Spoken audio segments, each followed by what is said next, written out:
I can vividly remember telling the cleaner in grade 3 that I was going to run a hospital one day and that I was going to be a neurosurgeon. Luckily, I didn't decide to be a neurosurgeon, but I have come very close to running a hospital.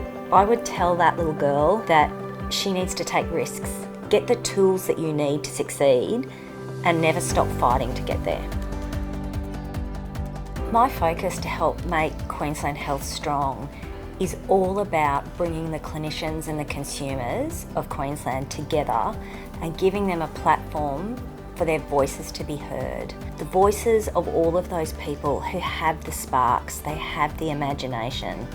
And it's with my training then to bring all those sparks together and transform them into amazing new innovations that are going to drive change within our system.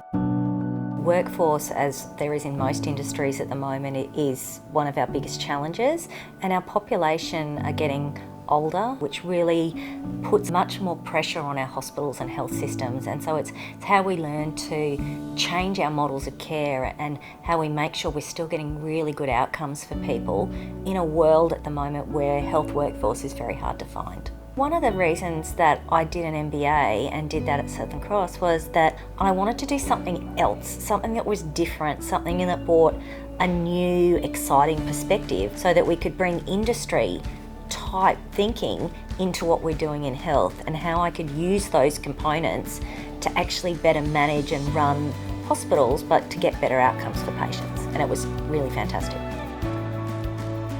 This might sound bizarre, but in one of my subjects we learned how to market a craft beer overseas. During medicine you're very focused on your small area and what you were doing, and it really broadened my horizons as to what's happening out in the bigger, broader community and how we allow that ethical practice to occur. You just need those basic skills and understanding of the big system and the big picture so that you're comfortable enough to be able to advocate for the right resources, and when you've got them, then put them in the right place.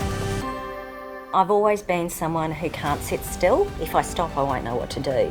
And it makes me feel good to be able to then contribute that back to the health system and the community as a whole. To think that I've managed to be given this award over all these other people who are phenomenal is such an honour. And it really drives me on and spurs me on to keep fighting for change. To be able to see a new system come into place is just phenomenal.